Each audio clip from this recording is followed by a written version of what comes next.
الرحیم الحمدللہ والصلاة والسلام علی رسول اللہ وعلی آلہ وصحبہ اجمعین اما بعد رب اشرح لی صدری ویسر لی امری واحلل عقدۃ من لسانی یفقہوا قولی. السلام علیکم ورحمۃ اللہ وبرکاتہ.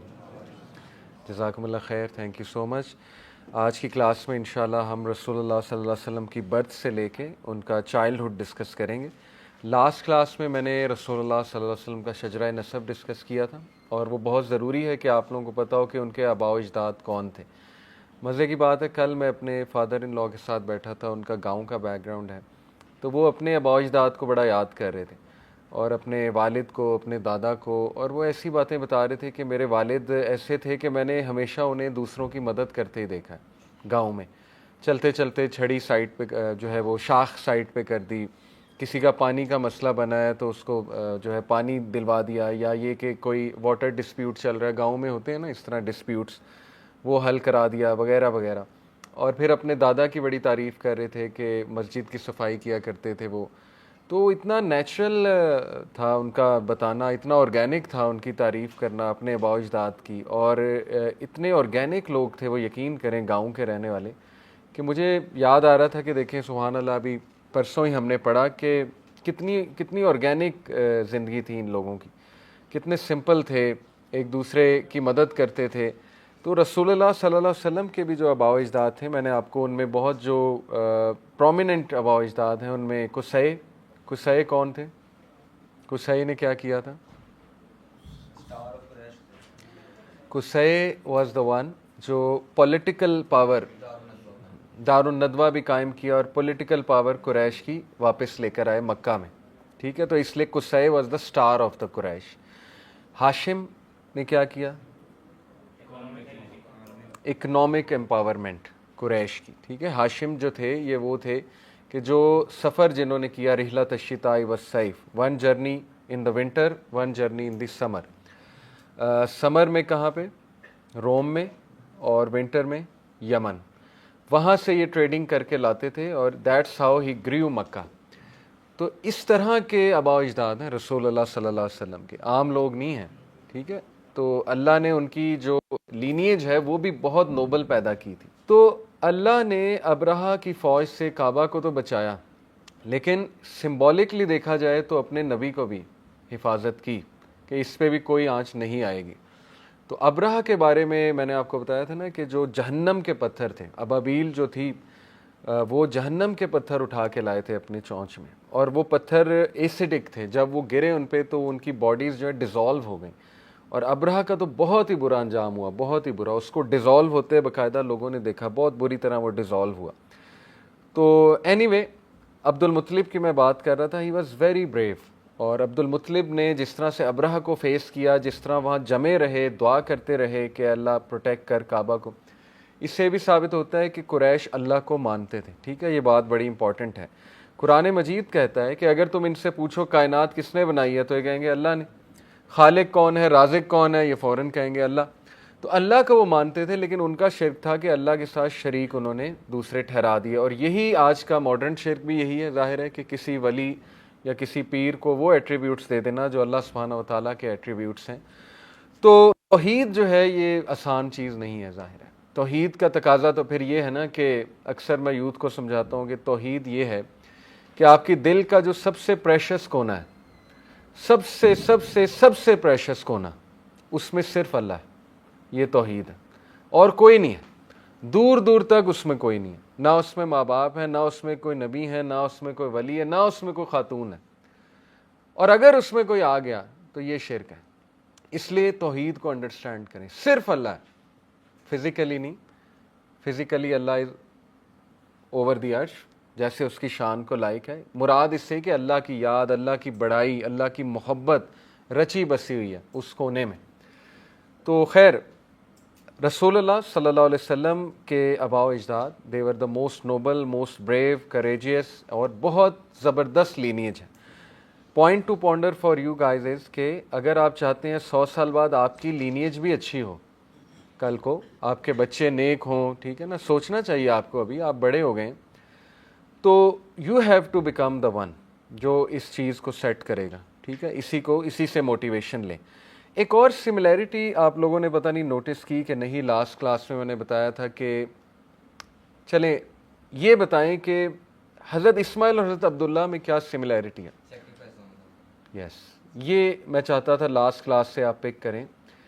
عجیب بات ہے کہ حضرت اسماعیل کو بھی حضرت ابراہیم اللہ کی راہ میں ذبح کر رہے تھے، اور حضرت عبداللہ کے بارے میں بھی عبد المطلب نے یہی قسم کھائی تھی کہ میں اس کو اللہ کی راہ میں قربان کروں گا. یعنی جس سے لینیج شروع ہوئی وہ اسماعیل ہے، اور جو باپ ہیں وہ عبداللہ ہیں.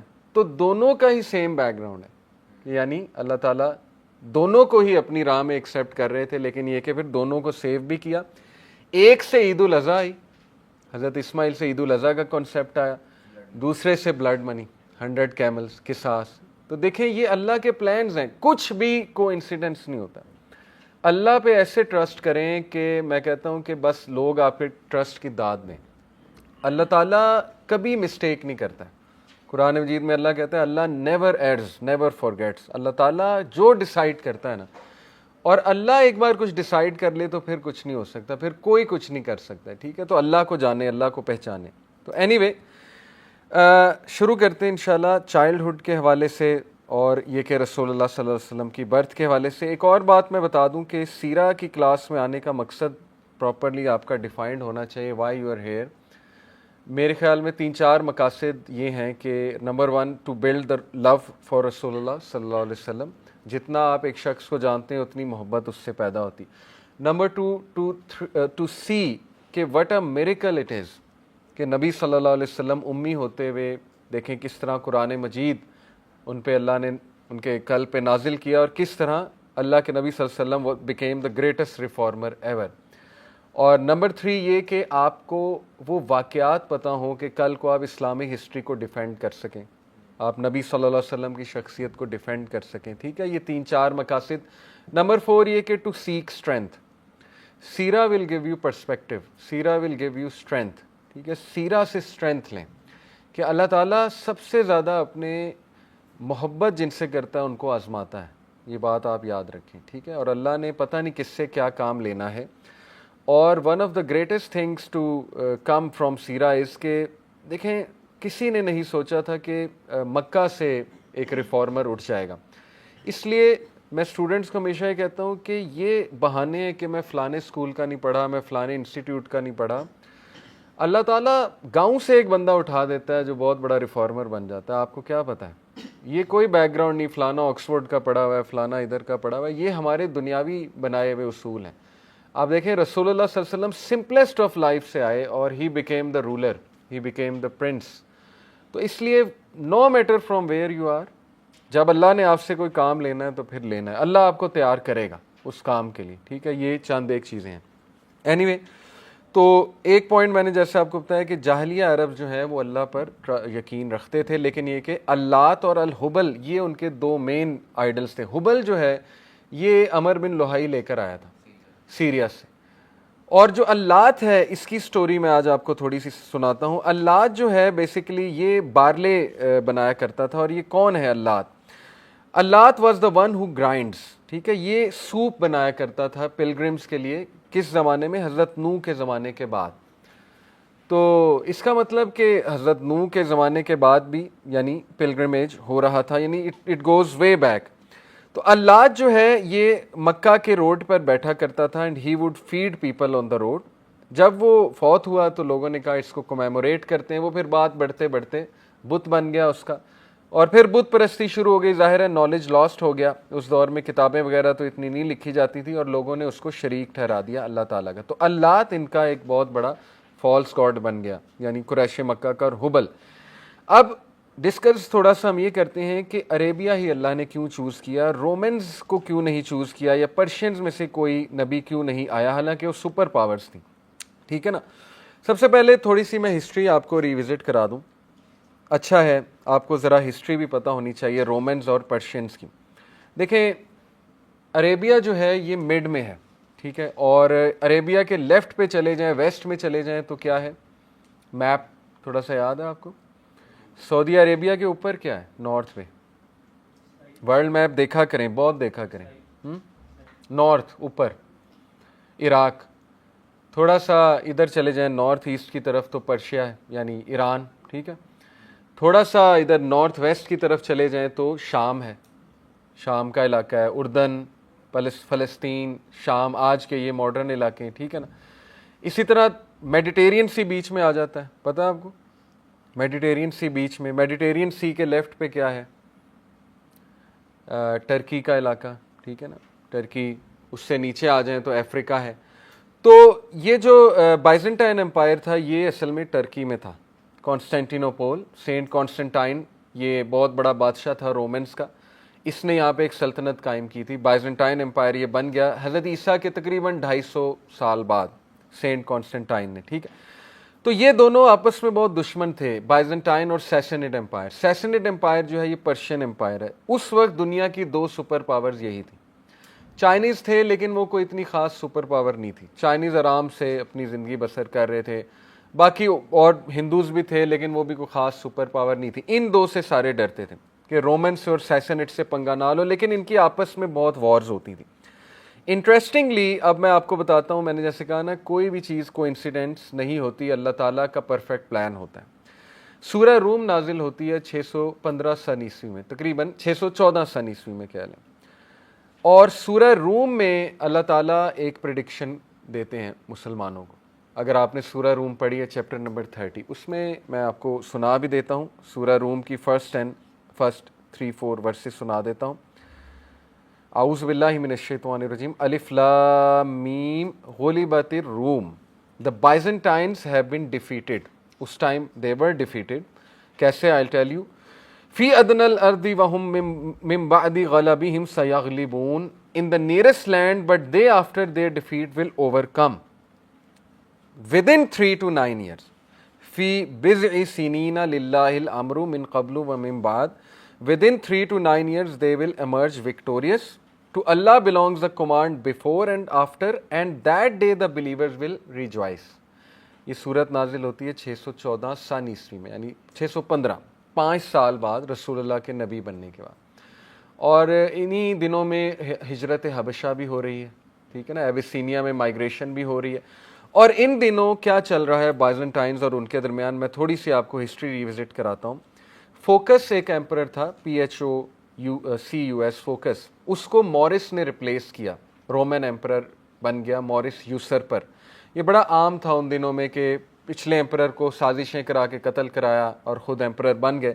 مورس نے اس کی ساری فیملی کو مار دیا, کوئن کو بھی مار دیا, اس کے بچوں کو مار دیا, ان کی لاشیں لٹکائیں اور عبرت بنانے کے لیے. خسرو پرویز جو تھا اس دور میں وہ اصل میں وہاں کا کنگ تھا, اور وہ اپنے آپ کو خدا سمجھتا تھا, کیونکہ زورواسٹرینز کا جو ریلیجن ہے نا ان میں جو ان کا کنگ ہوتا ہے وہ خدا ہوتا ہے. رومنس کا بھی آلموسٹ یہی سیم ہی تھا. اینی وے, تو خسرو پرویز کا وہ دوست تھا اصل میں فوکس. خسرو پرویز کو ایک مورل ایکسکیوز مل گیا ٹو اٹیک دی بائزنٹائنز. اس نے کہا کہ یہ جو مورس ہے اس کو تو ہم ماریں گے, لیکن اصل میں اس کی انٹینشن تھی کہ لینڈ کیپچر کرنا. وار بروک آؤٹ ان 603 CE. اب دیکھیں وار کب سے شروع ہوئی, 603 سن عیسوی سے. ابھی رسول اللہ صلی اللہ علیہ وسلم جو ہے ان کو 7 سال ہیں نبی بننے میں, ٹھیک ہے. عرب میں رسول اللہ گرو ہو رہے ہیں, عرب کو اللہ پریپیئر کر رہے ہیں ایز اے اسٹرانگ اینٹی کہ وہ ایمرج ہو, اور یہ دونوں آپس میں لڑکے ویک ہو رہے ہیں, یہ اللہ کی پلاننگ ہے. اینی وے, اس نے ایریاز کیپچر کرنے شروع کیے خسرو پرویز نے, اور اتنا سکسیسفل ہوا وہ ایریاز کیپچر کرنے میں کہ وہ اینٹیوک تک پہنچ گیا, سیریا تک, سیریا سے نیچے وہ ایجپٹ تک بھی پہنچ گیا, اور بہت تیزی سے وہ پھیلنے لگا. یہاں پر وہ پینک ہوا جو مورس تھا, اور اس نے افریقن گورنر جو تھا اس کو لیٹر لکھا. افریقن گورنر کا بیٹا تھا ہرکولیس, نام سنا آپ نے؟ اسی ہرکولیس کی طرف ابو سفیان گئے تھے, ٹھیک ہے نا. ابو سفیان نے پھر کچھ سوالوں کے جواب دیے تھے.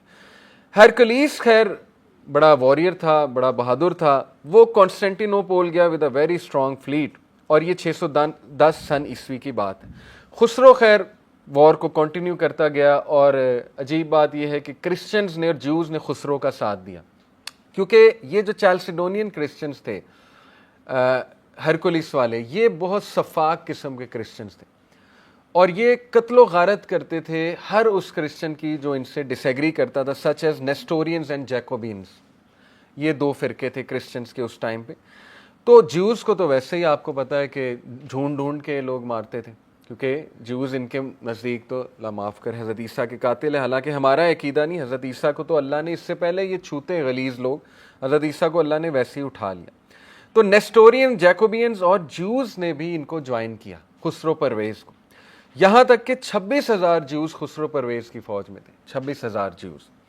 اینی وے ایرانینز نے اینٹیوک کو بھی آکوپائی کیا، ڈیماسکس کو بھی کیپچر کر لیا 613 سن عیسوی میں، جیروسلم کو بھی کیپچر کر لیا، یہاں تک کیپچر کیا کہ خسرو پرویز جو تھا اس نے کرسچنز کا ایک عقیدہ تھا کہ یہ جو کراس ہے یہ اوریجنل کراس ہے جس پہ حضرت عیسیٰ کو لٹکایا گیا تھا اور سولی چڑھایا گیا تھا، وہ اوریجنل کراس وہ اپنے وہاں لے گیا پرشیا میں.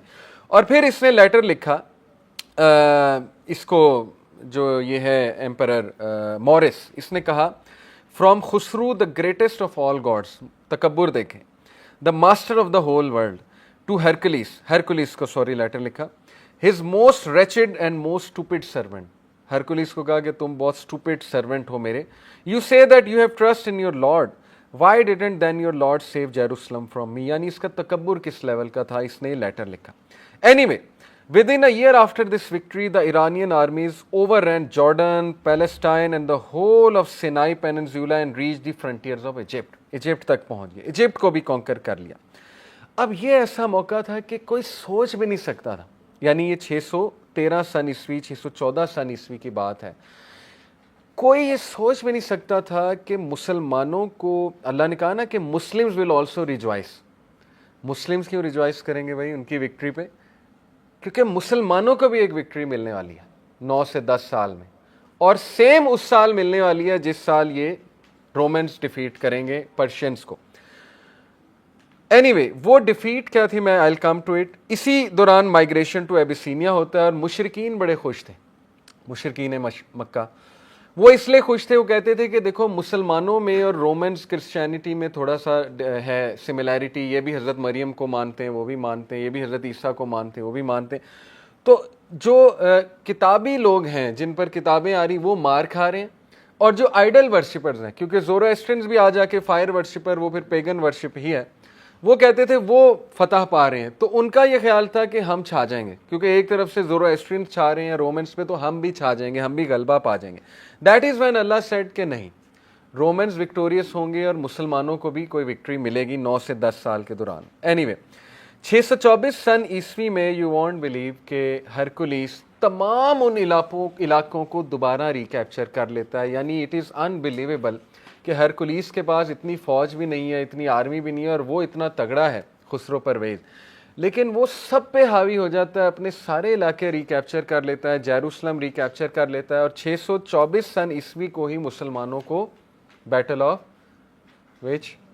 بدر میں وکٹری ملتی ہے. تو یار آپ دیکھیں کہ قرآن کی یہ والی پریڈکشن آج اورینٹلسٹ کو دورے پڑتے ہیں، ٹھیک ہے نا. اورینٹلسٹ جو ہے وہ ہوتے ہیں جو اسلام پہ کرٹیسزم کرنے والے، جو یورپینز ہیں جو اسلامی تاریخ پڑھتے ہیں، تو they can't deny these things, ٹھیک ہے نا. یہ تو 1500 سال پہلی پریڈکشن ہے اور پوری ہوئی. اینی وے 628 سن عیسوی میں حدیبیہ ہوتا ہے، اور 628 سن عیسوی میں actually all of the Persian empire falls in the sense کہ تمام کے تمام علاقے ہرکولیس واپس کیپچر کر لیتا ہے. اور 628 سن عیسوی میں جو حدیبیہ ہوتی ہے اس کو اللہ نے کیا ٹائٹل دیا؟ فتح مبین. یعنی کتنی سملیرٹی ہے، ایک طرف سے مسلمانوں کو فتح مبین ہو رہی ہے اور دوسری طرف سے ٹوٹلی کرسچن جو ہے وہ چھا جاتے ہیں. اور امیجن کہ یہ لوگوں نے آپس میں کتنی لڑائی کی ہے، لیکن ان دونوں کو خالد بن ولید جو ہے سنگل ہینڈیڈلی مسلمانوں کے ساتھ مل کے شکست دیتے ہیں. ان دونوں کے خلاف بھی ایک بیٹل ہے، وہ ابھی میرے ذہن میں نہیں، لیکن آئی ول ٹیل یو جب وہ ریلیونٹ ہوگی. اور خالد بن ولید از انڈیفیٹڈ. پرشینز کو 15 دن میں نیست و نابود کیا، 15 دن میں خالد بن ولید نے. ان کو مہینے میں میکسیمم 25 دن میں جو رومنز تھے. ہرکلیز جو ہے اس کی ٹانگیں کام گئی تھی جب اس کو پتہ لگا کہ خالد بن ولید اور مسلمانوں کی فوج یہاں تک آ گئی. بلکہ میں آپ کو ایک انٹرسٹنگ بات بتاؤں کہ ابو سفیان کے کان میں ہرکلیس نے ایک بات کی تھی کہ جس سے ابو سفیان بھی جو ہے وہ ہل گئے تھے. سارے سوالات پوچھ کے ہرکلیس نے ابو سفیان کے کان میں کہا تھا کہ واللہ، اللہ کو تو مانتا، اس نے کہا کہ اللہ کی قسم تمہارا نبی یہاں آئے گا جدھر میں کھڑا ہوں، اور وہ اس کو فتح ہوگی. اور یہ لینڈ ہمارے ہاتھ سے جائے گا، کیونکہ اس نے کہا کہ یہ سچا نبی ہے اور تمہارے لیے بہتر ہے عربس کے لیے کہ تم اس کو فالو کرو۔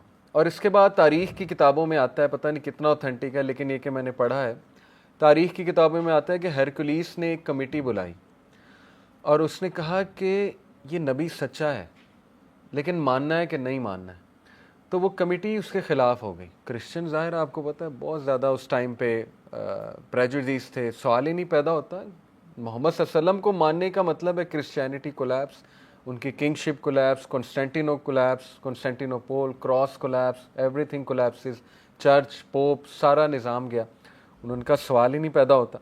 تو یہ بھی یہاں تک آتا ہے کہ ہرکلیس اس لیول تک قائل ہو چکا تھا رسول اللہ کے نبی ہونے پہ کہ اس کا دل گواہی دیتا تھا۔ اب اس نے اسلام قبول کیا کہ نہیں کیا واللہ عالم، میرا تو خیال نہیں کیا، لیکن یہ کہ وہ مان چکا تھا دل سے کہ رسول اللہ صلی اللہ علیہ وسلم نبی ہیں۔ اسی طرح بہت سے جھوٹ۔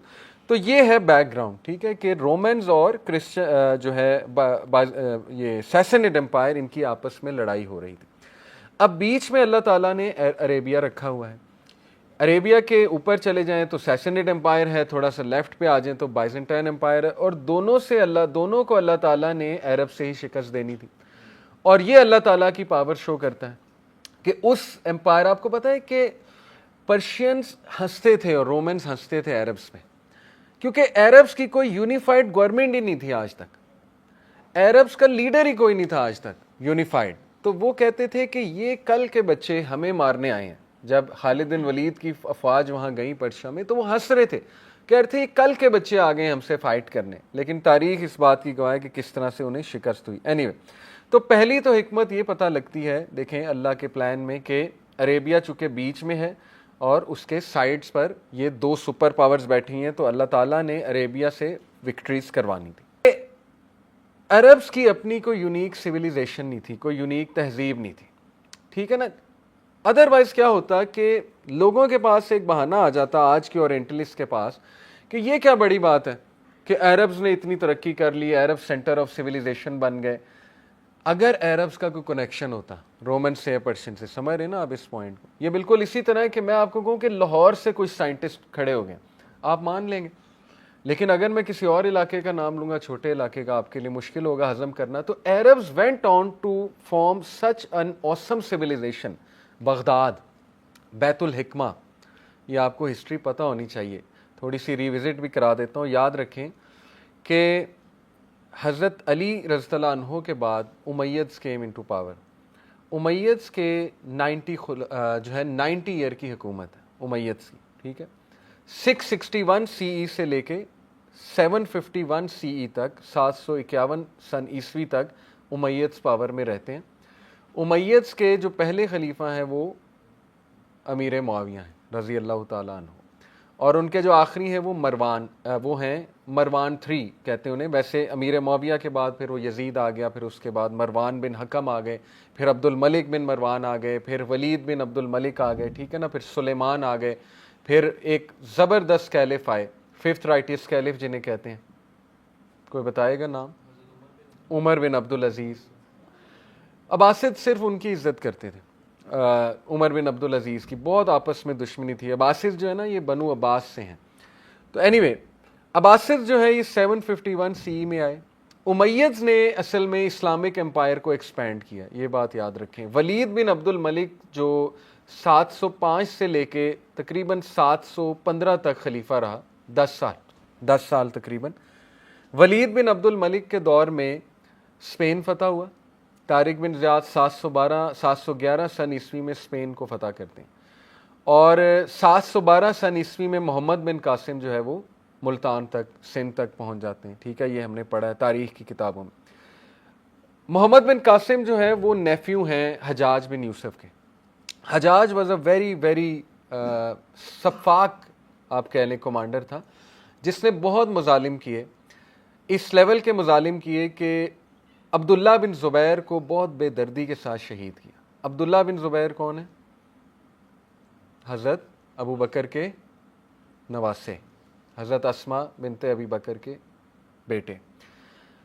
تو سوچیں کہ حضرت اصل میں عبداللہ بن زبیر وہاں سے کھڑے ہو گئے تھے ایز اے خلیفہ. یہ تھوڑی سی میں ہسٹری آپ کو ریوزٹ اس لیے کرا رہا ہوں کہ یو شوڈ اپریشیٹ کہ عربز کا کتنا رول ہے اب تک, جو انسانی ایک کہہ لیں تہذیب کی جو اچیومنٹس ہیں اس میں عربز کا بہت بڑا رول ہے. لیکن یہ تھوڑے سے سائیڈ نوٹ پہ میں باتیں بتا رہا ہوں تاکہ آپ ہسٹری سے ذرا پرسپیکٹیو لے سکیں, ٹھیک ہے نا. کبھی کبھی آپس میں لڑائیاں ہو جاتی ہیں, مسلمانوں کی ہسٹری میں بہت لڑائیاں ہیں, اس میں کوئی ڈاؤٹ نہیں ہے. لیکن اگر آپ رومنس کی ہسٹری پڑھیں گے تو آپ ہل جائیں گے. مسلمانوں کی تاریخ میں کچھ بلڈ شیڈ نہیں ہے کمپیئر ٹو رومنس. ہمیں وہ یہ کہتے ہیں نا کہ تو آپ کی تو خون خرابہ ہے ہسٹری میں, تو کبھی آپ ان کی ہسٹری کھول کر دیکھیں. آپ نے دیکھا یہ ٹی وی سیریز میں وہ دکھاتے ہیں, ٹھیک ہے نا, اپنی ہسٹری کہ کتنا قتل و غارت ہوئی ہے, کتنا کچھ ہوا ہے. لیکن اینی وے بڑے دردناک واقعات ہوئے. حجاج بن یوسف نے بہت بے دردی سے عبداللہ بن زبیر کو شہید کیا تاکہ امیدز کی گورنمنٹ سٹرونگ ہو سکے. اینی وے پھر حجاج بہت بری طرح تاریخ میں آتا ہے, اس کو ڈیتھ ہوئی بہت ہی بری طرح. ظاہر ہے اللہ تعالیٰ کی ناراضگی تھی, لیکن یہ کہ حجاج کی اچیومنٹس بھی بہت ہیں. یہ جو آپ کو زیر زبر قرآن مجید پہ نظر آتا ہے حجاج کی اچیومنٹ ہے, ٹھیک ہے نا. حجاج نے یہ ایک کام کیا, اللہ نے اس سے بھی کام لینا تھا, اللہ نے اس سے کام لیا. لیکن سلیمان جب پاور میں آیا تو سلیمان کی حجاج سے بہت لگتی تھی. سلیمان ولید بن عبد الملک کے بعد پاور میں آیا. سلیمان نے ولید کے سارے جو کمانڈرز تھے ان کو مروا دیا بے دردی سے. حجاج کو مروایا بہت بری طرح. پھر اس کے بعد محمد بن قاسم کو مروایا یا اتنا برا ٹریٹ کیا, اتنا برا ٹریٹ کیا کہ وہ بیچارے غم سے ہی مر گئے. طارق بن زیاد جیسے جنرل کو سلیمان نے بہت بے دردی کے ساتھ وہاں سے لا کے, یعنی تاریخ کی کتابوں میں آتا ہے کہ طارق بن زیاد جو ہے وہ بھیک مانگتے نظر آتے تھے وہاں کی گلیوں میں, بغداد کی غالباً گلیوں میں, اور بغداد نہیں میرا خیال جو ان کا سینٹر تھا اس وقت, میرے ذہن سے ابھی نکل گیا. بہرحال یعنی اس لیول کی آپ کو مسلمان تاریخ میں چیزیں نظر آئیں گی. But anyway having set all these things aside, Arabs نے دنیا کو کیا دیا یہ آپ سوچیں, اور اس سے آپ پرسپیکٹیو لیں کہ یہ ساری کی ساری پاور قرآن کی ہے جو عربز نے دنیا کو دیا. کیونکہ مورخین لکھنے والے یہ کہتے ہیں کہ تاریخ میں ایسی مثال نہیں ملتی کہ 80 سال کے اندر, 80 ایئرس کے اندر ایک قوم پوری دنیا, آلموسٹ پوری دنیا پہ غلبہ پا جاتی ہے. ایجپٹ بھی, موروکو بھی, everything under the Muslim rule. Walid bin Abd al-Malik کے دور میں 80 سال ہوئے, 711 سن عیسوی رسول اللہ کے ڈیتھ کے, یعنی 80 سال بعد کا واقعہ. دوسرا یہ کہ جس لیول پہ انہوں نے سائنس میں ترقی کی ہے وہ ابھی میں آپ کو تھوڑا گنانا شروع کرتا ہوں. تو بہرحال امیدز نے پولیٹیکلی سٹرونگ کیا اسلامک امپائر کو, یہ ان کو کریڈٹ جاتا ہے. بہت زیادہ انہوں نے کانکویسٹ کیے. سٹرونگ ایڈمنسٹریٹر عبد الملک بن مروان ایک نام ہے. مسلم کرنسی انٹروڈیوس کرنے والا عبد الملک بن مروان ہے. اس سے پہلے رومن کرنسی یوز ہوتی تھی, پتہ آپ کو, ایون مسلم کنٹریز میں. رومنس سے نجات لی اس نے, مسلم کنٹری دینار انٹروڈیوس کیا اس نے, عبد الملک بن مروان نے.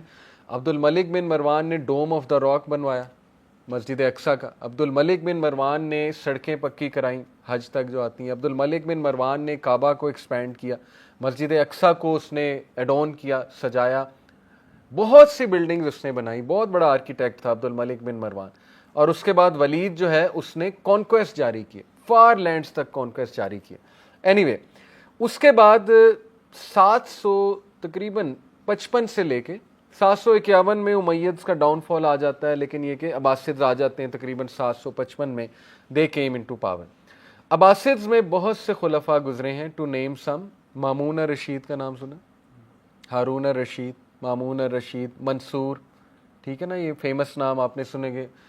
متوکل باللہ, ٹھیک ہے نا. اسی طرح آپ نے فاطمڈز کا نام سنا ہوگا جو ایجپٹس میں آ گئے تھے. ہشاشنز کا نام سنا آپ نے, اسیسنز کریڈ پتہ آپ کو, اسیسنز کریڈ گیم جو ہے وہ کہاں سے ہسٹری اٹھائی ہے انہوں نے, ہشاشین سے اٹھائی ہے نا. ہشاشین جو ہے یہ فاطمڈز کے اسیسنز تھے, صلاح الدین ایوبی کو مارنے کے لیے انہوں نے جو ہے وہ گرو کیے تھے. اینی وے وہ آگے کی بات ہے. بٹ عباسڈ جو ہے انہوں نے سائنس میں اور تہذیب سویلائزیشن بنانے میں بہت زیادہ گرو کیا مسلم امپائر کو. ہارون الرشید کو بہت کریڈٹ جاتا ہے. ہارون الرشید کے پیرالل عبد الرحمن 3 تھا.